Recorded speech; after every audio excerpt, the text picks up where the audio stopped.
Fox 2 presents Hancock and Kelly. Good Sunday morning to you. Welcome to Hancock and Kelly on Fox 2, where we take on the top issues of the week. On the right is John Hancock. Morning, everyone. On the left, Michael Kelly. Hello there. I'm Andy Banker. On the agenda this morning, all that was from Tuesday's Missouri primaries. The headliners being St. Louis Democrat Congresswoman Cori Bush's threat-laden rant in defeat, and a much different tone from the Republican governor's race. St. Louis County Executive Sam Page lost big in the primaries. Missouri Governor Mike Parson won big, even though the two men were not on any ballots. Kamala Harris picks a running mate. Who she didn't choose and why is raising eyebrows. And our quote of the week is from a candidate for president who says he keeps roadkill in his freezer.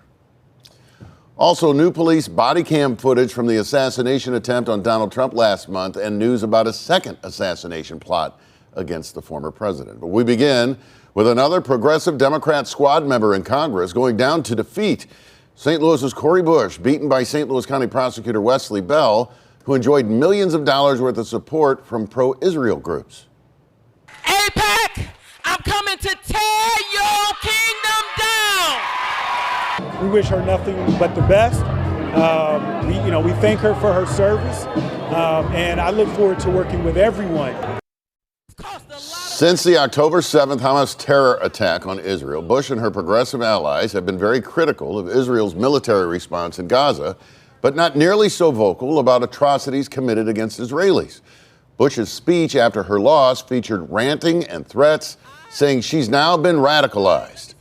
Nonetheless, 2 or 3 progressive black women who hailed themselves as ushering in a new future for St. Louis are now out of the mix. Bush and former Circuit Attorney Kim Gardner, only Mayor Tashara Jones, who went all in on Bush, endorsing her for re-election, remains.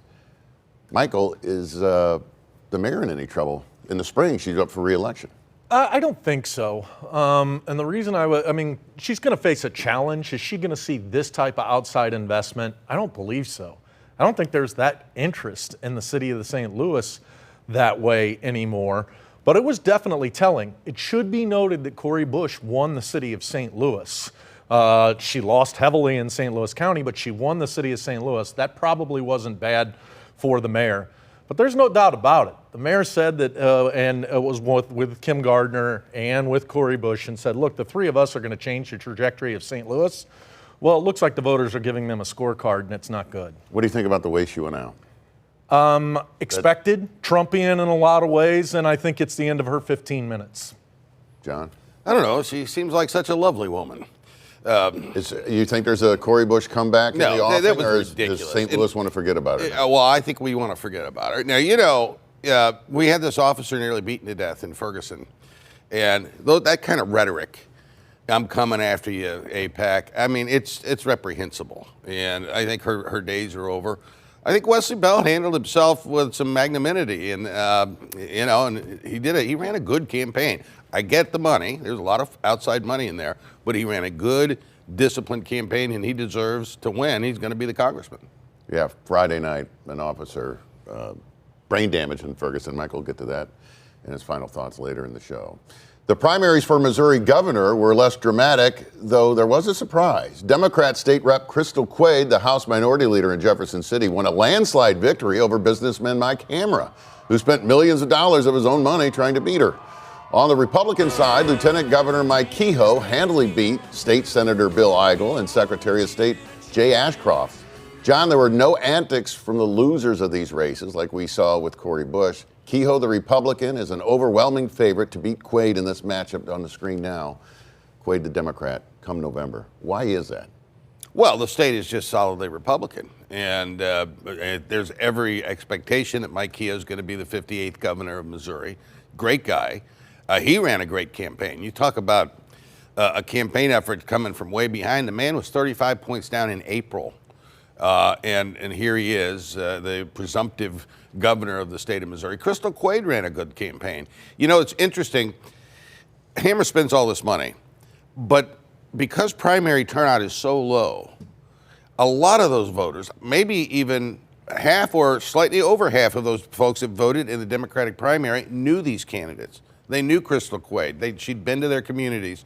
So the fact that she didn't have $1 million to spend didn't hurt her so much, and she like Mike Keogh, I think, was the better candidate in that race. We got a wild card in November with an abortion measure likely to restore abortion rights in Missouri on the ballot. Is that card wild enough to boost Crystal Quade? I hope so. Get her into the And the real governors. question is, which Mike Kehoe are we going to see between August and November? He was an extremist Trumpian, Republican in that primary, with his pictures with Donald Trump, et cetera. I don't know how well that's going to sell in suburbia, in particular, non-traditional Democrats who may be coming out to vote in this election because of the abortion bill.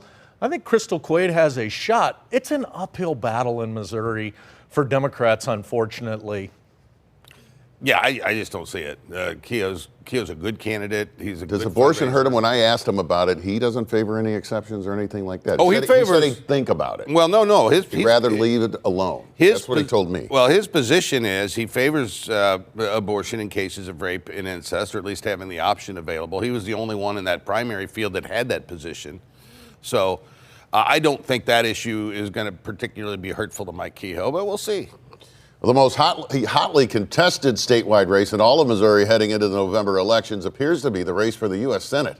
Lucas Kunce is the Democrat nominee after running for the Senate 2 years ago and losing the Democrat primary to Anheuser-Busch heiress Trudy Busch Valentine. He faces Republican Senator Josh Hawley, an ally of former President Trump, who defeated Claire McCaskill. It's already been 6 years ago. Michael, is Missouri such a red state now that in this matchup, Hawley is a shoo-in? Well, that would be what conventional wisdom would say, except Josh Hawley is a unique case in himself. He was a part of the storyline of January 6th. He's one of the people that helped foment the insurrection. Lucas Kunce has done a good job attracting national attention, bringing money into the state, outside money, to help bring attention to himself. Although he stumbled a couple of times, in particular, whatever he's doing with this Kamala Harris endorsement made no sense to me. But I think he has a chance to put Josh Hawley in an uncomfortable spot. And if the stars line up, because this Republican top of the ticket, Donald Trump, may continue to lose some standing, he could be in a good spot. Are Republicans counting their chickens in this race? Well, they've already hatched. I think Hawley's going to win. Now, it's what I think is really interesting. This guy reminds me of Eric Greitens. I mean, he comes out in a T-shirt and he's all, in his victory speech. I don't think that stuff's going to play well. It's interesting that Hawley, when it became clear that Kunce was going to be the Democratic nominee, Hawley, if you've noticed, has become much more of a populist candidate.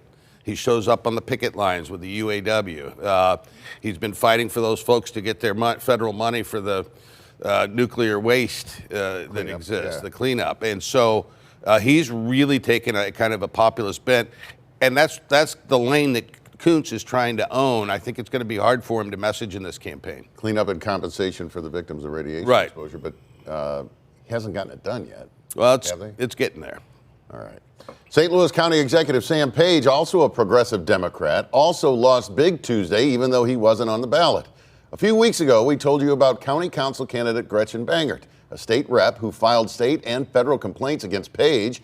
She says he repeatedly offered her jobs on his staff to keep her from running against his ally, Nicole Greer. Bangert won Tuesday night.